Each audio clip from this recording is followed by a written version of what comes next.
Hello दोस्तों, मैं अरुण पांडे आपके अपने YouTube चैनल गणित तक में आपका स्वागत करता हूं।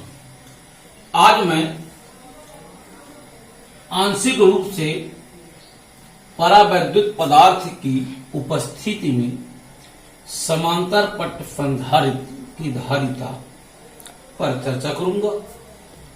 यह प्रश्न दूसरे रूप में किस प्रकार बनेगा कि समांतर पट संधारित्र की धारिता ज्ञात कीजिए जबकि उनके मध्य टी मोटाई का कोई परावैद्युत पदार्थ रखा है। समांतर पट संधारित्र होगा और उसके मध्य कोई परावैद्युत पदार्थ होगा, तब हमें समांतर पट संधारित्र की धारिता ज्ञात करनी है। सबसे पहले संरचना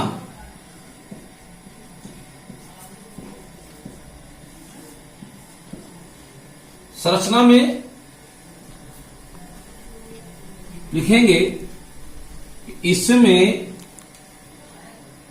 x और y दो धातु की आयताकार, वृत्ताकार या वर्गाकार धातु की प्लेटें होती है।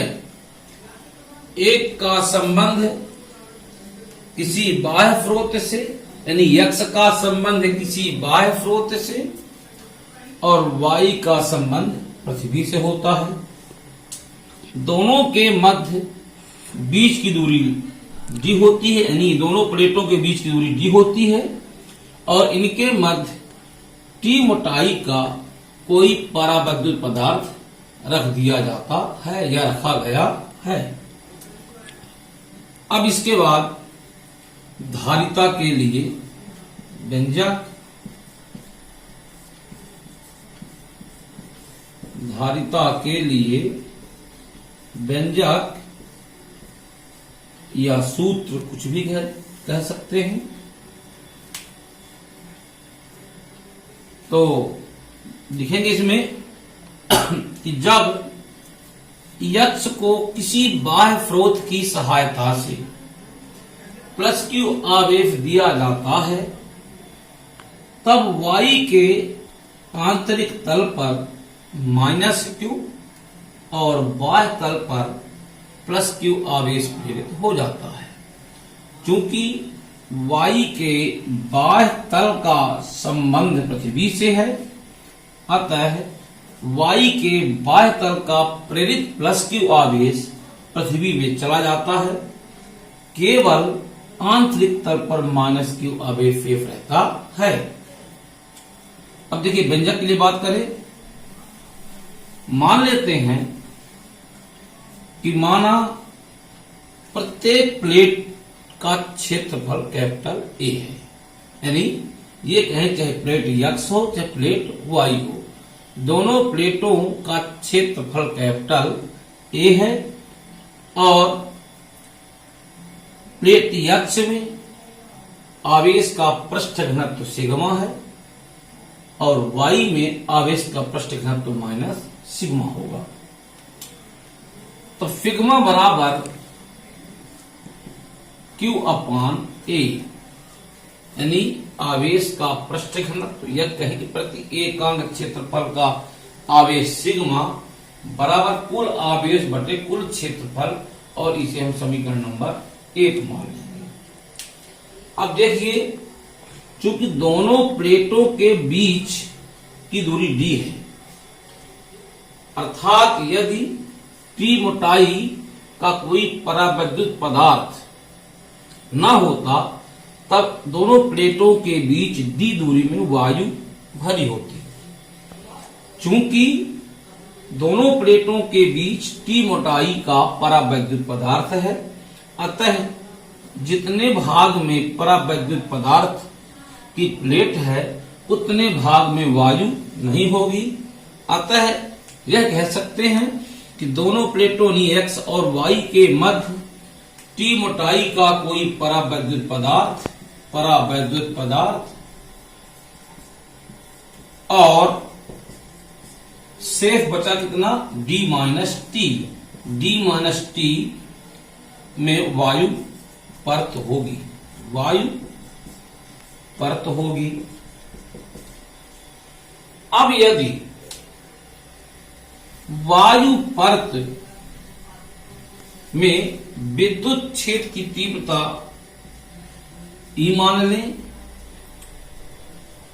और परावैद्युत माध्यम में विद्युत क्षेत्र की तीव्रता को E 0 मान लें, या कि वायु माध्यम में विद्युत क्षेत्र की तीव्रता को E 0 मान लें और परावैद्युत माध्यम में विद्युत क्षेत्र की तीव्रता को E मान लें, कुछ भी माना जा सकता है। यहां पर हमने मान लिया कि वायु माध्यम में, वायु में तीव्रता E और परावैद्युत पदार्थ में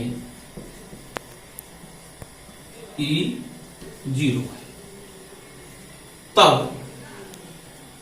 वायु माध्यम में विद्युत क्षेत्र की तीव्रता E बराबर सिग्मा अपान एप्सिलॉन 0।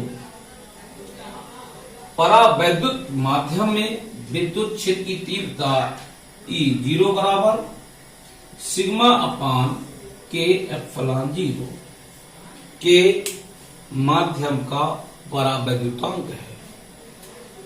अब निकालेंगे प्लेट X और Y के बीच विभवांतर V बराबर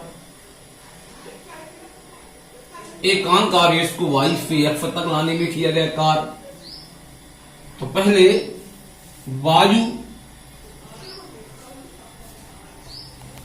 में निकाल ले कार्य। E गुणे वायु परत की मोटाई है D minus T, D minus T धन परावैद्युत माध्यम में तीव्रता E 0 और गुणे मोटाई T। E और E 0 के मान रख दिए जाएं तो V बराबर सिग्मा अपान epsilon 0 into D minus T plus sigma अपान के एप्सिलॉन 0 इंटू टी। देखते हैं दोनों से सिग्मा अपान एप्सिलॉन 0 कॉमन है तो कॉमन ले ले, तो V बराबर सिग्मा अपान एप्सिलॉन 0, यहां बचा D minus T plus T अपान के, T अपान के। इसे समीकरण नंबर 2 मान लिया गया। अब समीकरण 2 में समीकरण 1 से सिग्मा का मान रख दें तो V बराबर सिग्मा का मान हमें प्राप्त हुआ है Q अपान A, तो Q बटे epsilon 0 A D minus T plus T अपान के। चूंकि जानते हैं कि धारिता C बराबर Q अपान V, चूंकि हमें धारिता ज्ञात करना है तो धारिता C बराबर Q अपान V होती है। इसे समीकरण नंबर 3 मान लें। समीकरण 3 में समीकरण 2 से V का मान रखने पर C बराबर Q अपान V का मान, ये अपने पास समीकरण नंबर 2, इसे मानेंगे 2 से Q upon epsilon 0 A D minus T plus T अपान के। Q से Q कैंसिल, एप्सिलॉन 0 A अंश में जाएगा, C बराबर एप्सिलॉन 0 A बटे D minus T plus T अपान के। ये हमें प्राप्त हो गया आंशिक रूप से परावैद्युत पदार्थ की उपस्थिति में समांतर पट्ट संधारित्र की धारिता। आंशिक यानी कुछ ही भाग। इसे और भी आगे बढ़ाएगा थोड़ा सा, तो C बराबर एप्सिलॉन 0 A बटे D माइनस इन दोनों से T कॉमन निकाल ले। T यहां बचेगा A, चूंकि माइनस कॉमन तो अंदर माइनस 1/K। यह भी लिख सकते हैं। अब इससे थोड़ा सा हट के एक बिंदु जोड़ता हूं मैं। देखिए, यदि दोनों प्लेटों के बीच माध्यम यदि वायु होती तब K बराबर 1 होता, यानी वायु का परावैद्युतांक 1 है। अब इस सूत्र में K का मान रखेंगे तो प्राप्त होगा C बराबर एप्सिलॉन 0 A बटे D माइनस T 1 ऋण A। C बराबर एप्सिलॉन 0 A बटे D माइनस 0, C बराबर एप्सिलॉन 0 A अपॉन D प्राप्त होगा। अब देखिए यहां C बराबर एप्सिलॉन 0 A बटे D minus T into 1 minus 1/K, और यहाँ C बराबर एप्सिलॉन 0 A अपॉन D।